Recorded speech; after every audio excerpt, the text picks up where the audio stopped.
Assalamualaikum warahmatullahi wabarakatuh.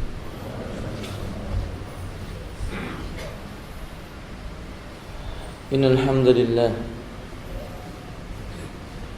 nahmaduhu wa nasta'inuhu wa nastaghfiruhu wa na'udzu billahi min shururi anfusina wa min sayyiati a'malina. Man yahdihillahu fala mudilla lahu wa man yudlilhu fala hadiya lahu. Asyhadu an la ilaha illallah wahdahu la syarika lahu wa asyhadu anna Muhammadan abdullahi wa rasulullah. Allahumma salli ala Muhammad wa ala alihi wa ashabihi wa man tabi'ahum bi ihsanin ila yaumiddin, amma ba'du.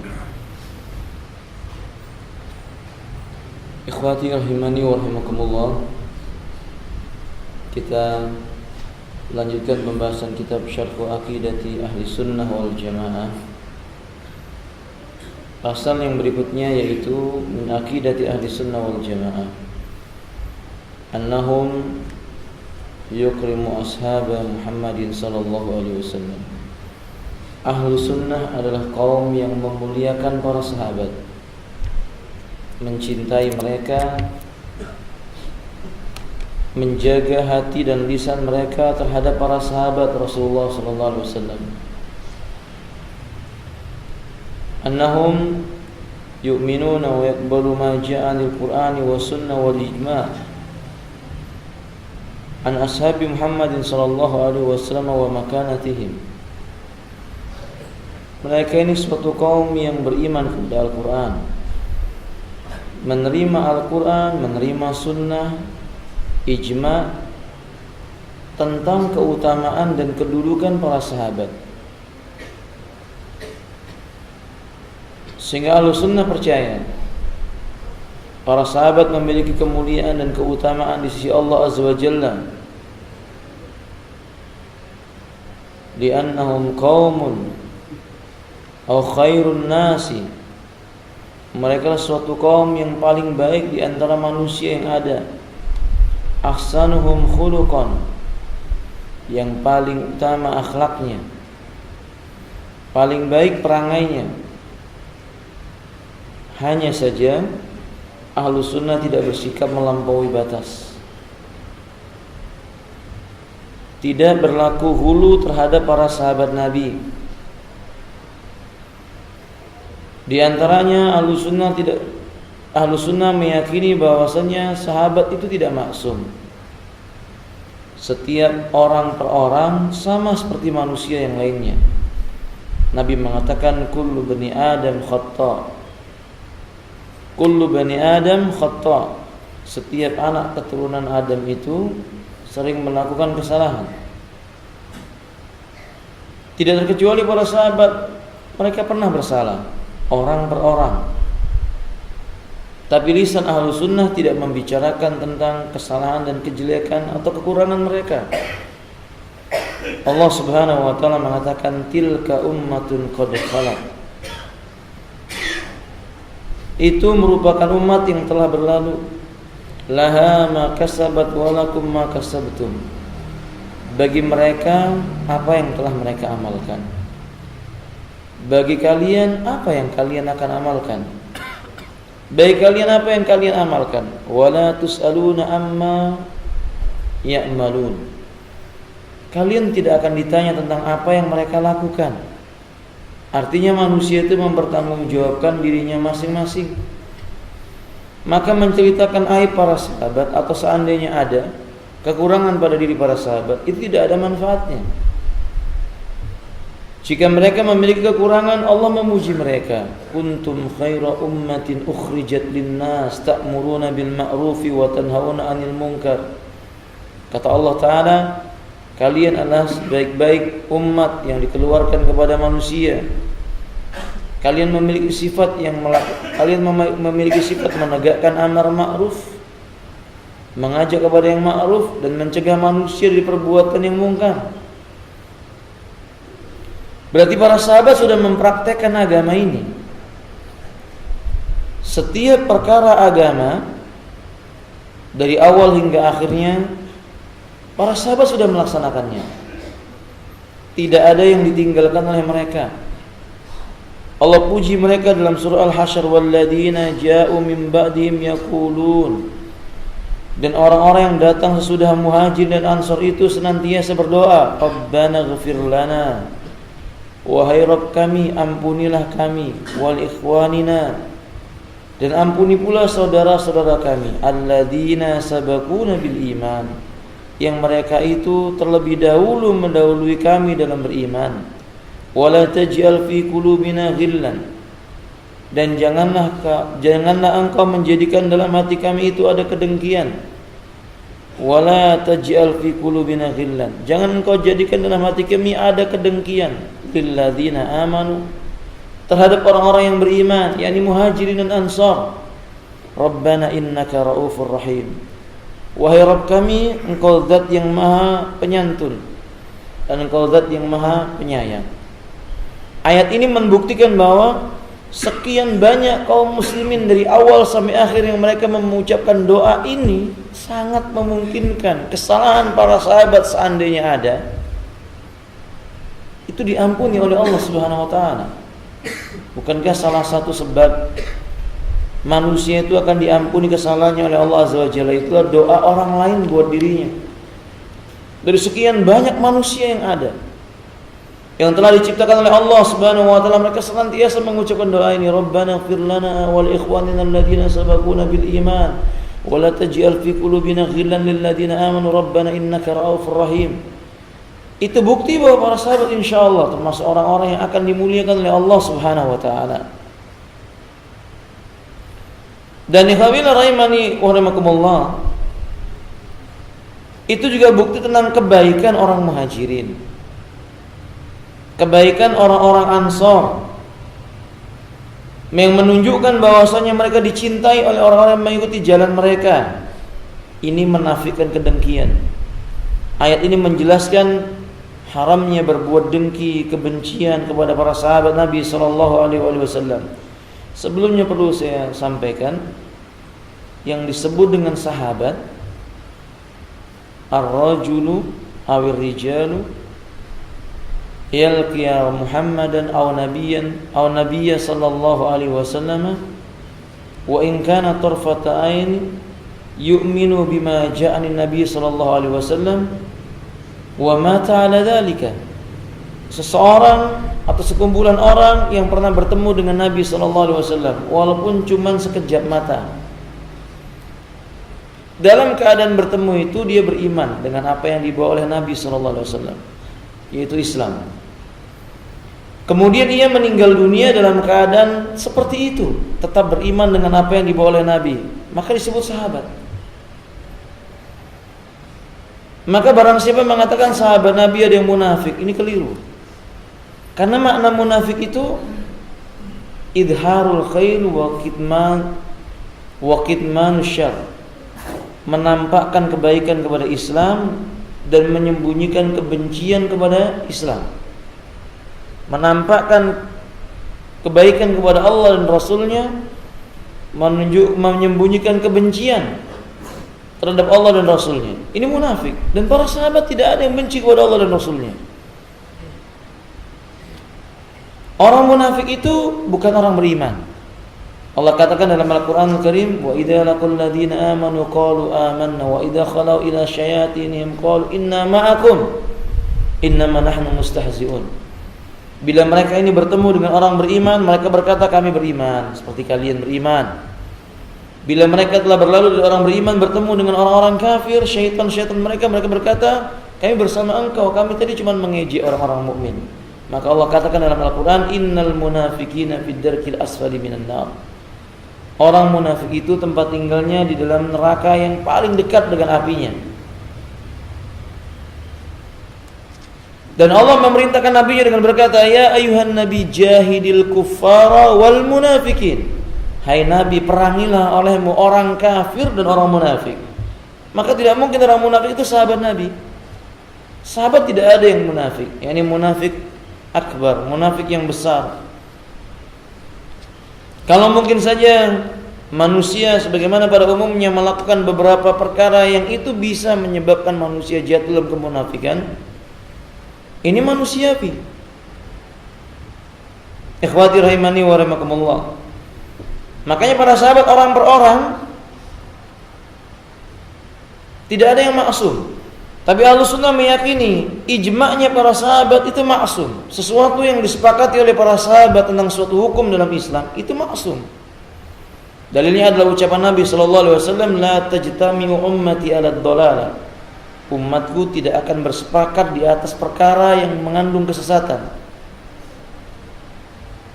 Maka yang disepakati oleh para sahabat itu bagian daripada agamanya Allah. Di hadis yang lainnya Nabi mengatakan, alaikum bisunnati wa sunnatil khulafa'ir rasyidin al-mahdiyyin min ba'di addu 'alaiha bin nawajid. Atas kalian berpegang teguh dengan sunnahku dan sunnahnya khulafa'ur rasyidin al-mahdiyyin sepeninggalku. Gigitlah sunnahku tersebut dengan gigi geraham. Hadis ini menyebutkan bahwasannya kita diperintahkan berpegang teguh dengan sunnah. Padahal Nabi memerintahkan kita untuk berpegang teguh dengan sunnah dan sunnahnya para khulafaur rasyidin. Tapi Nabi mengatakan gigit sunnahku itu. Tidak disebutkan sunnahku dan sunnahnya para sahabat. Mengapa demikian? Karena yang dilakukan oleh para sahabat semuanya itu ada di dalam sunnah.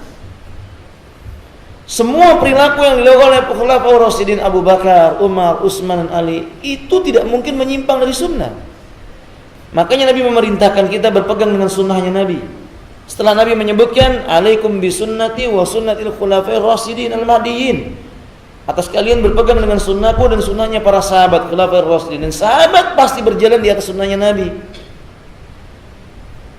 Makanya ikhwafillah rahimani wa rahimakumullah, Nabi mengancam. Dalam hadis yang sahih dikeluarkan oleh Al-Imam Al-Bukhari dan juga oleh Al-Imam Muslim, Abu Daud, Tirmidzi dan juga Al-Imam Ahmad dan Al-Baghawi, Nabi mengatakan, la tasubbu ashabi, jangan kalian mencela sahabat-sahabatku.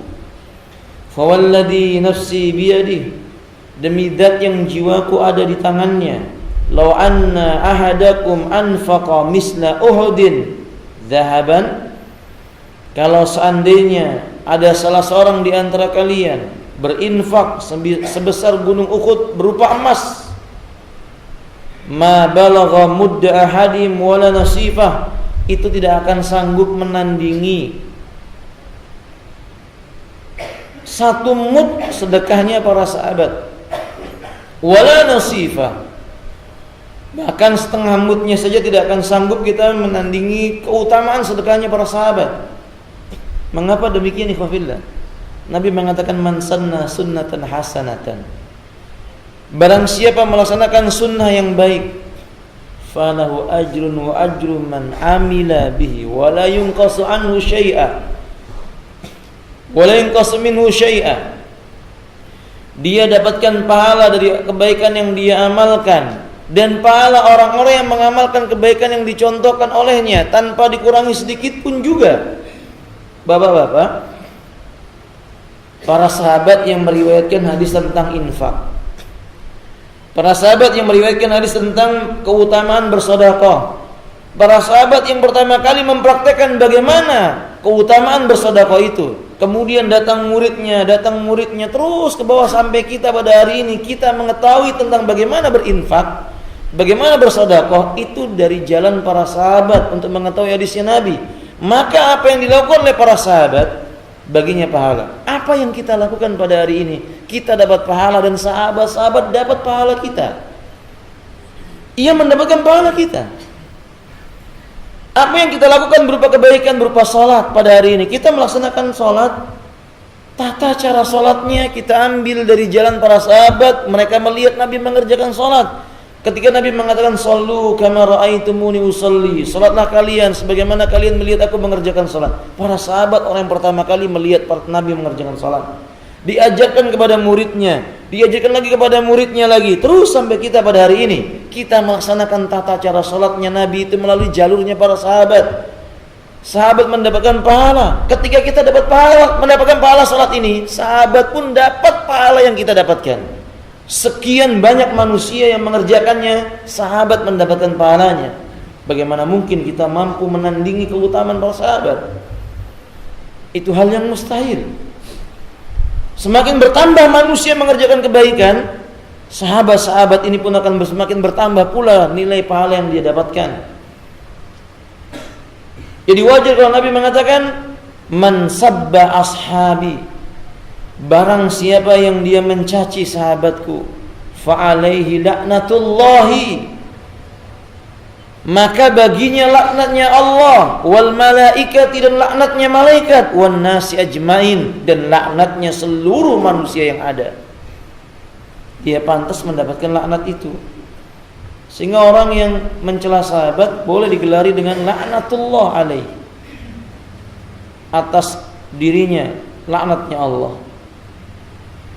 Wajib ikhwafillah rahimani warahmatullah, umat Islam taat kepada nabinya dalam setiap perkara, khususnya dalam memuliakan para sahabat ini. Mereka mestinya menghormati, memuliakan para sahabat, dan Ahlus Sunnah meyakini ini. Sedikit saja dari amal para sahabat mengalahkan amal yang banyak dari selain para sahabat.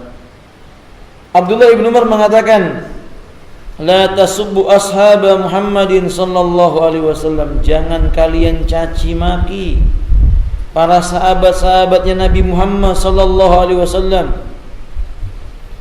Apa kata beliau? Berdirinya mereka sejenak bersama Nabi lebih baik dari ibadah seseorang dari kalian sepanjang umurnya. Ini qiyamu ma'an Nabi sallallahu alaihi wasallam, berdirinya mereka di belakang Nabi dalam mengerjakan salat sebentar itu jauh lebih utama dibandingkan ibadahnya seorang di antara kalian sepanjang umurnya. Riwayat ini dikeluarkan oleh Al-Imam Ahmad. Maka ikhwafillah rahimani wa rahimakumullah, Ibnu Mas'ud memuji para sahabat dengan mengatakan, summa yandurullahu ila qulubil ibadi fawajada quluba ashabi Muhammadin sallallahu alaihi wasallam khairul qulub. Lalu Allah memandang hati para hamba setelah mendapatkan Nabi yang terbaik adalah Nabi Muhammad sallallahu alaihi wasallam, maka Allah melemparkan pandangannya kepada hati manusia.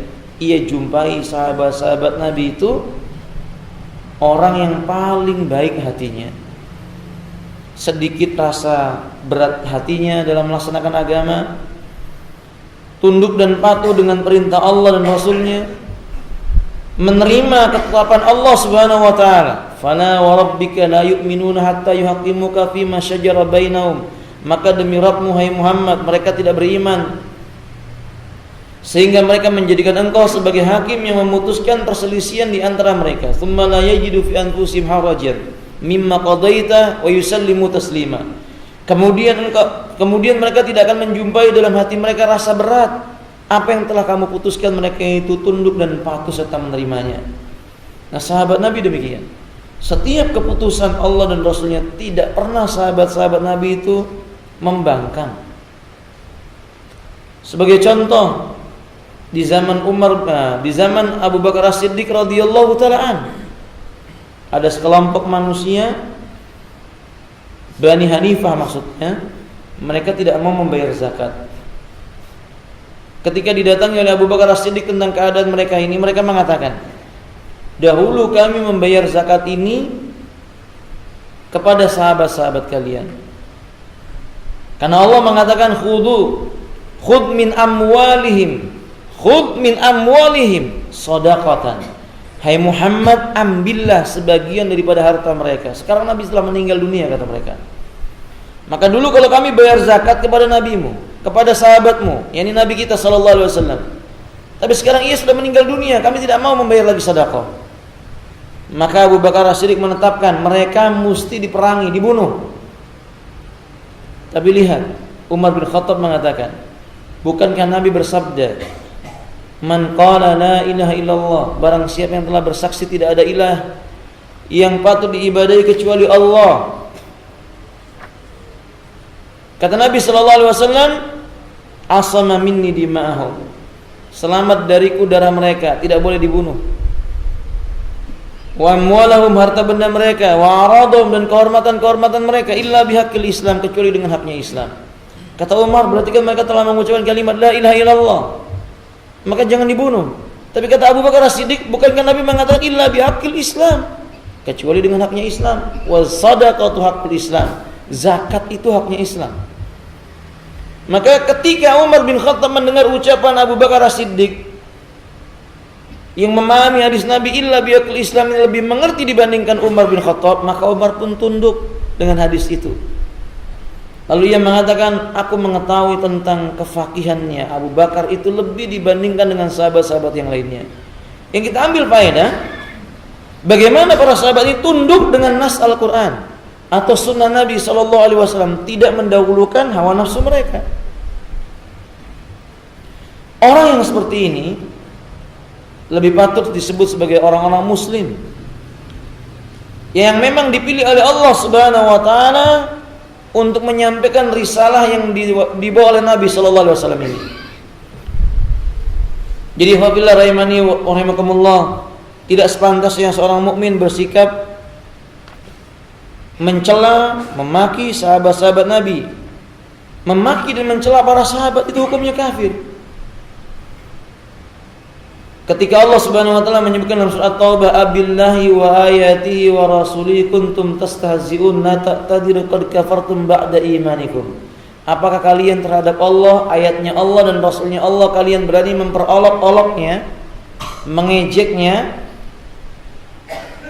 Tidak ada alasan bagi kalian telah menjadi kafir setelah kalian beriman. Asbabun nuzul ayat ini, serombongan orang mencela sahabat Nabi yang sedang duduk di masjid menghafal Quran karena perutnya penghafal Quran ini agak besar, karena banyak duduk.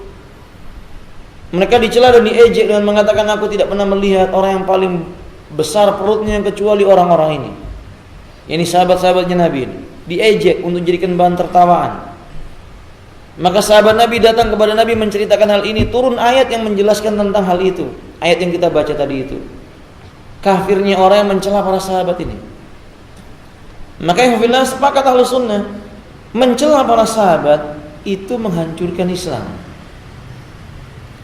Tujuan orang mencela para sahabat itu puncaknya mencela Nabi. Kalau sahabat Nabi sudah dicela, tidak akan ada bagian dari Islam ini yang bisa dilaksanakan. Saudaraku kaum muslimin, ayat Al-Quran turun di zaman Nabi, kepada Nabi, diajarkan kepada para sahabat. Cara baca Al-Qurannya itu diriwayatkan melalui jalan para sahabat. Bagaimana kita membaca Maliki Yaumiddin, atau dibaca Maliki Yaumiddin, tidak dibaca dengan panjang. Bagaimana kita membaca Alhamdulillahi Rabbil Alamin, dipanjangkan minnya. Itu dari jalur para sahabat. Bagaimana kita membaca Bismillahi majreha, tulisannya majroha, tapi dibaca dengan majreha. Itu riwayatnya dari para sahabat. Ketika kita mau membaca Al-Quran, ayatnya hanya menyebutkan wa idza qara'tal Qur'an fasta'idz billah. Bila seandainya engkau hendak membaca Al-Quran, maka berlindunglah kepada Allah minasyaitonir rajim, dari godaan syaitan yang terkutuk. Kadang kita hanya mengetahui cara membaca isti'adzah itu dengan membaca a'udzubillahi minasyaitonirrajim. Ternyata Nabi membaca a'udzubillahi samiil alimi minasyaitonirrajim min hamzi wa nafthihi wa nafsi. Kalau bukan dari para sahabat, kita enggak akan tahu tentang begitu. Tentang ruku kita, sujud kita, puasa kita, haji kita, jalurnya melalui jalur para sahabat. Bila sahabat-sahabatnya Nabi telah dicela, tidak ada hadis Nabi yang bisa diamalkan. Sahih Bukhari enggak bisa diamalkan. Sahih Muslim tidak bisa diamalkan. Sunan Abu Daud, Musnad Imam Ahmad, Tirmidzi, Nasa'i, semua riwayat-riwayat yang ditulis oleh para ulama dari kalangan a'immatul huda Ahlus Sunnah wal Jamaah ditolak semua. Tidak akan ada yang bisa diterima oleh mereka. Makanya ikhwafillah rahimani wa rahimakumullah, biasanya orang yang mencela para sahabat itu menjadi golongan ingkarus sunnah. Tidak mau percaya dengan hadis Nabi. Riwayat-riwayat yang datang dari Nabi ditolak semuanya. Na'udzubillahi min dzalik. Padahal ikhwafillah rahimani wa rahimakumullah, Allah telah menyebutkan tentang balasan kebaikan kepada para sahabat dengan mengatakan wa kullan wa'dallahil husna. Semuanya mereka Allah janjikan untuk mereka itu surga. Maksudnya alhamdulillah, orang yang masuk Islam, berperang di jalan Allah, membelanjakan hartanya di jalan Allah, sebelum Fathu Makkah maupun sesudahnya, semua dijamin oleh Allah masuk surga. Ini sahabat Nabi sallallahu alaihi wasallam. Itu cukup sebagai bukti keutamaan mereka. Ikhwan billah rahimani wa rahimakumullah. Bahkan Nabi mengatakan la yadkhulan nara rajulun syahida badran wal Hudaybiyah. Tidak akan masuk neraka orang yang hadir dalam perang Badar. Tidak akan masuk neraka orang yang ikut perang Badar wal Hudaybiyah, dan orang yang ikut dalam perjanjian Hudaybiyah.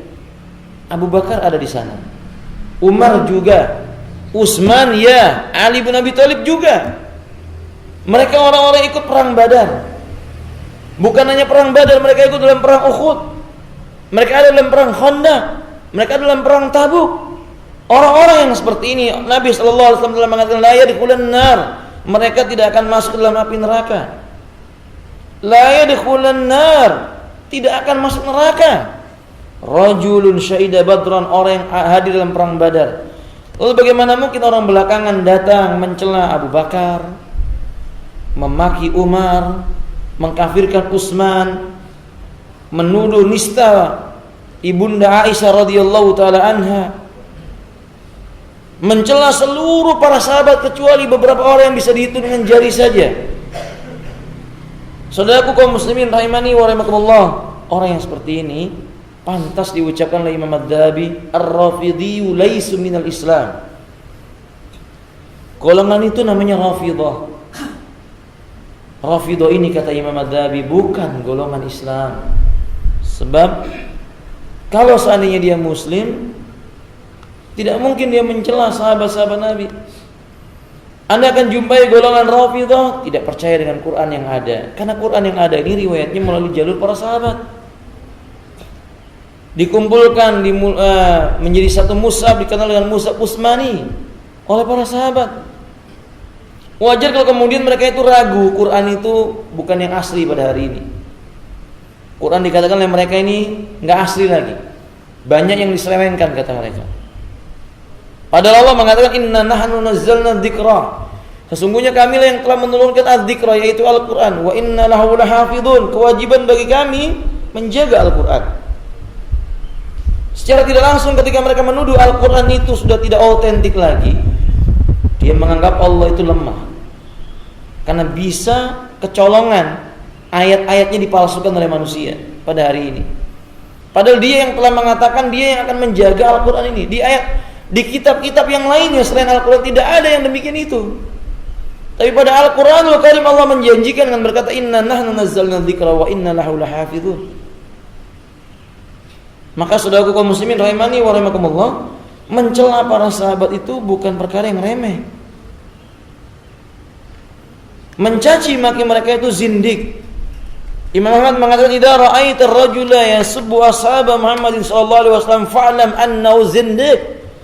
Orang yang mencela sahabat-sahabatnya Nabi itu munafik, zindik, rusak hatinya itu.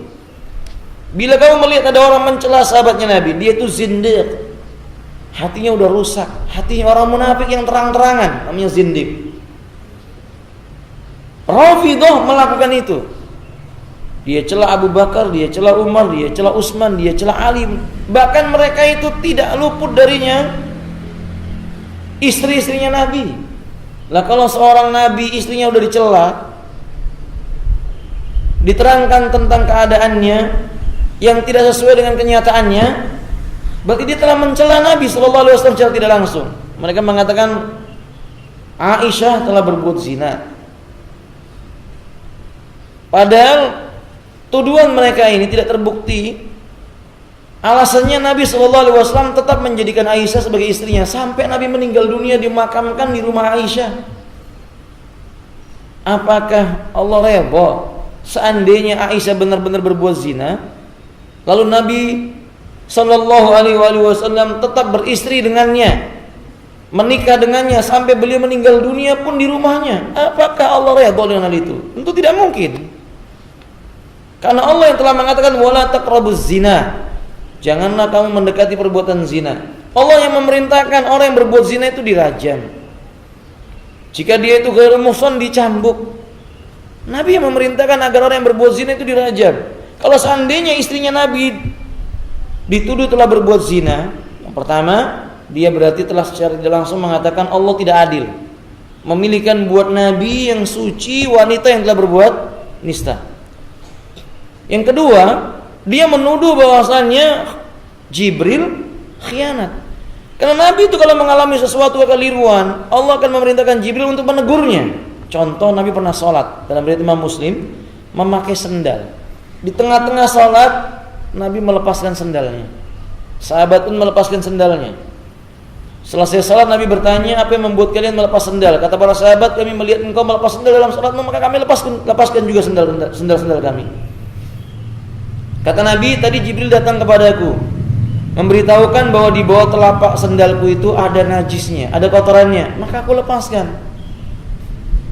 Itu baru perkara najis, belum mencapai kemuliaan jiwa seseorang.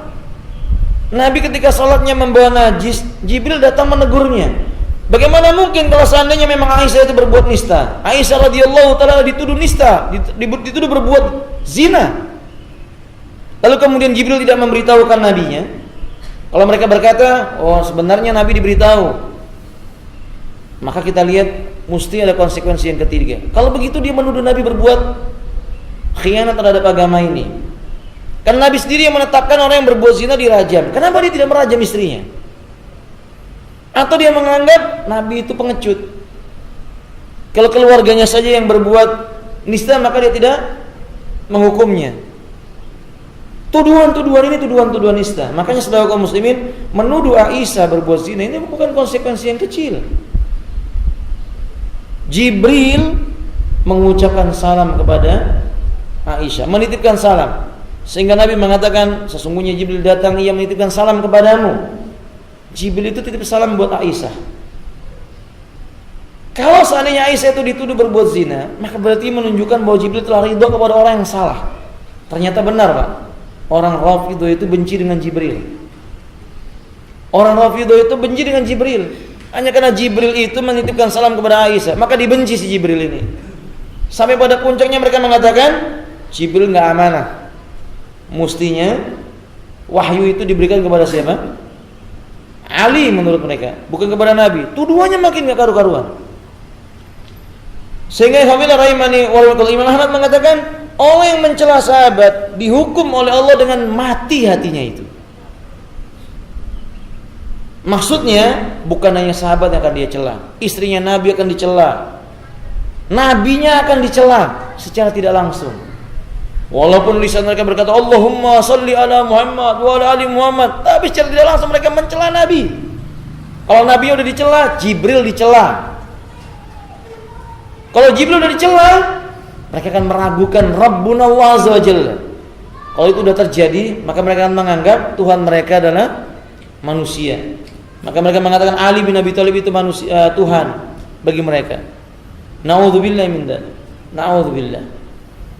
Rasulullah sallallahu alaihi wasallam bersabda, "Udzakirukumullah fi ahli baiti." Perhatikan ini, Ahlus Sunnah itu senantiasa setia dan cinta kepada Ahlul Bait. Karena Ahlul Bait termasuk sahabatnya Nabi. Keluarganya Nabi ini sahabat yang paling mulia. Termasuk golongan sahabat yang paling mulia maksud saya. Nabi katakan, "Udzakirukumullah," aku ingatkan kalian agar takut kepada Allah fi ahli baiti, bersikap terhadap keluargaku.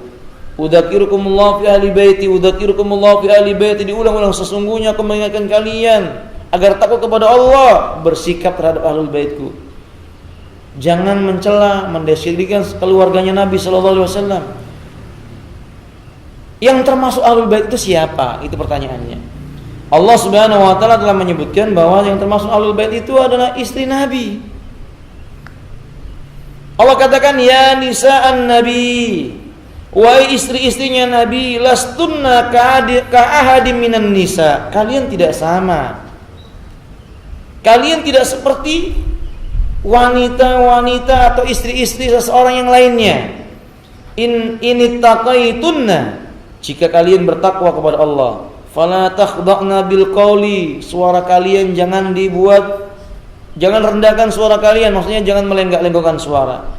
Fayatma'alladzi fi qalbi maradun, Karena bisa jadi orang yang ada dalam hatinya itu penyakit sehingga dia punya keinginan berbuat jelek. Wa qulna qawlan ma'rufa, ucapkanlah oleh kalian perkataan yang baik. Wa qarna fi buyutikunna, tinggallah kalian di rumah-rumah kalian hai istri Nabi. Wala tabarrajna, jangan kalian bersolek tabarrujal jahiliyatil ula, seperti wanita-wanita jahiliyah pada masa dahulu mereka bersolek. Wa aqimnas shalat, tegakkanlah salat. Wa atinaz zakat, tunaikanlah zakat. Wa ati'na Allah wa rasulah, taatilah olehmu Allah dan Rasulnya. Innama yuridullahu, kata Allah Subhanahu wa taala, sesungguhnya Allah bermaksud liyudhiba ankum, menghilangkan dari kalian itu ar-rijsa, najis atau kotoran, ahlul bait, wahai ahlul bait, wa yutahhirukum tathira, dan membersihkan kalian dengan sebersih-bersihnya. Ayat ini jelas menyebutkan bahwa di awal disebutkan tentang istri-istri Nabi, lalu diakhiri dengan kalimat innama yuridullahu liyudhiba ankumur rijza 'alal baiti wa yutahhirukum tathira. Sesungguhnya Allah menghendaki dari kalian bersih dari najis, suci dengan sesuci-sucinya. Maka ummahatul mukminin termasuk keluarganya Nabi. Karena itu ya rahimanillah, istri-istrinya Nabi ini dijaga oleh Allah Subhanahu wa taala. Pada prinsipnya Ahlus Sunnah memuliakan Ahlul Bait.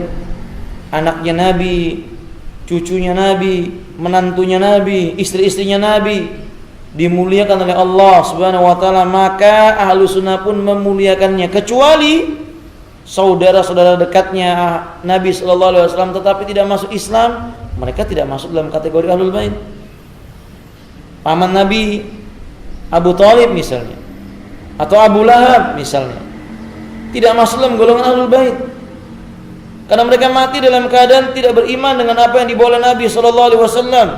Mereka tidak berhak sama sekali untuk dimuliakan, seperti dimuliakannya Ahlul Bait yang lainnya. Allah berfirman, tabbat yada abi lahab wa tabb, celaka kedua tangan Abu Lahab dan sungguh celaka dia itu. Itu bukti bahwasannya mereka tidak pantas. Abu Lahab dan Abu Thalib bukan masuk dari golongan Ahlul Baitnya Nabi sallallahu alaihi wasallam. Camkan alhamdulillah, mereka yang mengatakan bahwa orang yang memuliakan sahabat itu mereka mencela keluarga Nabi, kita katakan tidak. Kalau mereka mengatakan Abu Bakar As-Siddiq, buktinya tidak memberikan haknya Fatimah. Nanti kita akan bahas secara khusus bab ini. Kita katakan keliru mereka. Mereka menuduh bahwasanya Umar bin Khattab merampas haknya Ali bin Abi Thalib. Kita akan bahas ini pada pertemuan yang akan datang insyaallah. Sebagian mereka mengatakan bahwasanya Muawiyah telah berbuat zalim kepada Ali bin Abi Thalib. Sebagian mereka mengatakan Muawiyah, anaknya Muawiyah itu kafir karena telah membunuh Husain, sehingga semua sahabat pun dia kafirkan. Nanti kita akan bongkar, kita akan sampaikan tuduhan mereka ini tuduhan dusta. Abu Bakar tidak pernah mengambil haknya Fatimah. Umar bin Khattab tidak berbuat zalim kepada Ali bin Abi Thalib. Demikian pula Utsman bin Affan. Muawiyah berperang dengan Ali bin Abi Thalib karena adanya bab ijtihad yang terbuka di sana. Ada pintu ijtihad, saya sebutkan sedikit misalnya terjadinya perang antara Muawiyah dengan Ali itu karena adanya bab ijtihad. Yang membunuh Utsman bin Affan sudah jelas. Ali bin Abi Thalib tahu siapa yang membunuh Utsman bin Affan. Sementara seorang muslim dan dia memiliki kekuasaan, jika melihat ada orang yang membunuh orang muslim, dia diwajibkan menegakkan hukum Allah. Ali bin Abi Thalib punya pandangan, ada yang lebih besar diselesaikan pada masa itu, bukan hanya mencari pembunuhnya Utsman bin Affan. Di sana ada pemberontakan orang Khawarij. Di sana ada golongan ini, golongan itu, ada orang yang murtad. Ini lebih dahulu diurus dulu. Nanti kalau ini udah beres, menurut Ali bin Abi Thalib, baru nanti diurus orang yang membunuh Utsman, supaya pasukan kaum muslimin terkonsentrasi memerangi satu atau dua kelompok, tidak memerangi yang tadi itu. Tapi Muawiyah mengatakan tidak, mesti harus ditegakkan hukum Allah. Akhirnya mereka berperang karena ijtihad. Tapi dalam perang mereka Muawiyah mengatakan jangan kalian membunuh sahabat-sahabatnya Nabi. Ali bin Abi Thalib mengatakan jangan kalian memulai melemparkan panah dan pedang sampai mereka memulainya, dan jangan kalian melukai sahabatnya Nabi. Lihat, perang yang seperti ini? Apakah patut dicela? Tidak. Ini bab ijtihad. Dan ikhwabillah rahimani wa rahimakumullah. Kenyataannya ketika itu, ternyata ketika Muawiyah terangkat menjadi seorang khalifah, pengganti, maksudnya khalifatul muslimin ya, bukan khalifatul nabi. Ternyata benar, ijtihadnya Ali bin Abi Thalib itu yang benar. Mestinya mengurus orang-orang yang memberontak dulu. Dan ketika itu ternyata belum dicari orang yang membunuh Utsman. Jadi ijtihadnya Ali bin Abi Thalib benar. Baginya 2 pahala insyaallah. Dan bagi Muawiyah 1 pahala insyaallah. Nah, ini tidak patut dijadikan sesuatu untuk diceritakan kejelekan-kejelekannya. Tidak. Imam Malik pernah ditanya mana lebih utama. Atau afwan ikhwati rahimani. Imam Syafi'i pernah ditanya mana lebih utama, Umar bin Abdul Aziz atau Muawiyah bin Abi Sufyan. Kata beliau, debu kuda perangnya Muawiyah itu lebih mulia dibandingkan Umar bin Abdul Aziz. Karena Muawiyah pernah berperang bersama Nabi. Itu maksudnya. Sedangkan Umar bin Abdul Aziz tidak. Padahal Umar bin Abdul Aziz adalah khalifah yang terkenal adil, jujur.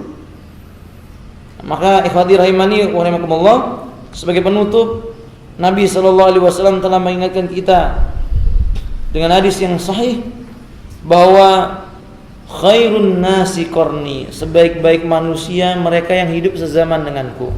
Tsummal ladina yalunahum, tsummal ladina yalunahum. Kemudian orang yang datang berikutnya, kemudian orang yang datang berikutnya. Berarti manusia terbaik yang hidup di zaman Nabi, yang bersama Nabi dia berjuang menegakkan Islam, sahabat Nabi maksudnya. Mencela mereka kebinasaan, membenci mereka tanda kemunafikan. Maka orang-orang yang mencela para sahabat, tidak boleh seorang muslim menempatkan rasa kasih sayang dalam hatinya sedikit pun, tidak boleh. Sampai mereka mencabut perkataan mereka dan kembali kepada apa yang dikehendaki oleh Allah dan Rasulnya. Wallahu ta'ala a'lamu bishawab. Sampai di sini, semoga bermanfaat saya sampaikan ini.